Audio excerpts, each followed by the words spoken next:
What's up, guys? How you doing? Dr. Musaf Shafi here, back with another episode of Tactics in Orthodontic. I'm having awesome time answering your questions, and today's topic is actually about orthopedic appliances. Let's get started.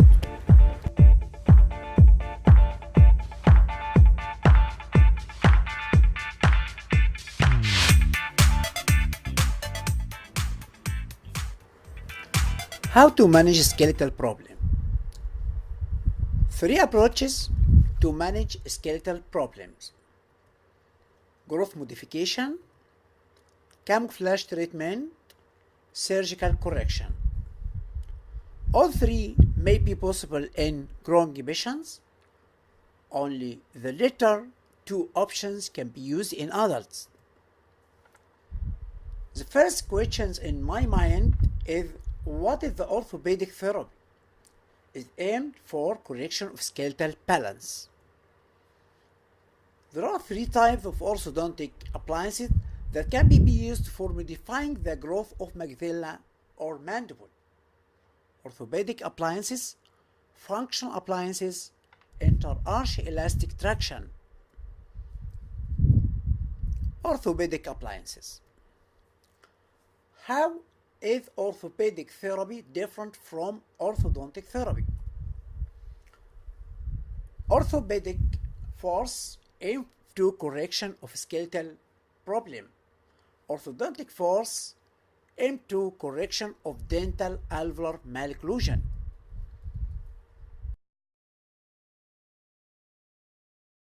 The kind difference between orthopedic force and orthodontic force: orthopedic force heavier force than 400 gram, but orthodontic force light force around 50 to 100 gram. The third difference between orthopedic force and orthodontic force: orthopedic force bring about changes in the magnitude and direction of the growth. Orthodontic force bring about dental changes. Basis of orthopedic appliance therapy. Orthopedic appliances generally use teeth as handles to transmit forces to the underlying skeletal structure. Forces in excess of 400 gram should be applied to bring about favorable skeletal changes.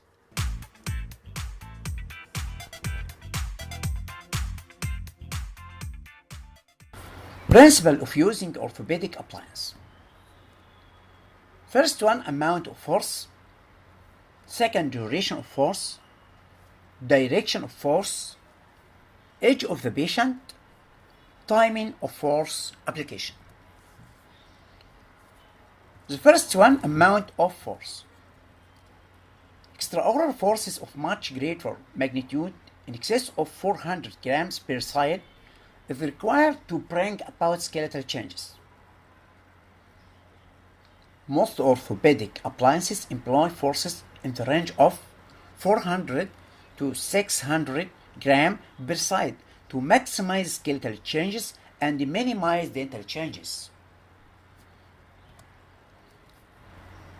Such a heavy force compresses the periodontal ligament on the pressure side and cause hyalinization with prevents tooth movement. Second principle, duration of force. Orthopedic changes are best produced by employing intermittent heavy forces. Intermittent force of 12 to 14 hours duration per day appear to be effective in producing orthopedic changes. Most orthopedic appliances are tooth-borne. An increase in the duration of appliance wearing more than 16 hours per day and a decrease in the magnitude below 400 gram will produce dental changes rather than skeletal changes. Number 3, direction of force. Orthopedic force should be applied in the appropriate direction to have a maximum skeletal effect. Again, orthopedic force should be applied in the appropriate direction to have a maximum skeletal effect. The force direction or force vector should be decided depending on the clinical needs. The force direction or force vector should be decided depending on the clinical needs. An appropriate site of anchorage should be selected based on what type of skeletal and tooth movement would be beneficial in a given case. Number 4. Age of the patient. Most effective in the mixed dentition period to make most of the active growth occurring during prepubertal growth period. Prepubertal growth period in female from 11 to 12 years old, in male from 13 to 15 years old. Treatment may have to be continued until completion of growth to prevent relapse. This is the important items. Treatment may have to be continued until completion of growth. Why? To prevent relapse. Number 5. Timing of force application. Force application more effective during evening and night. Force application more effective during evening and night. Skeletal growth is associated with the sleep onset. Orthopedic appliances like headgear, face mask, chin cap. I hope you found this video helpful for you. If you like this video, don't forget subscribe Tactics in Orthodontic channel, Dr. Mustafa Shafi. Thank you.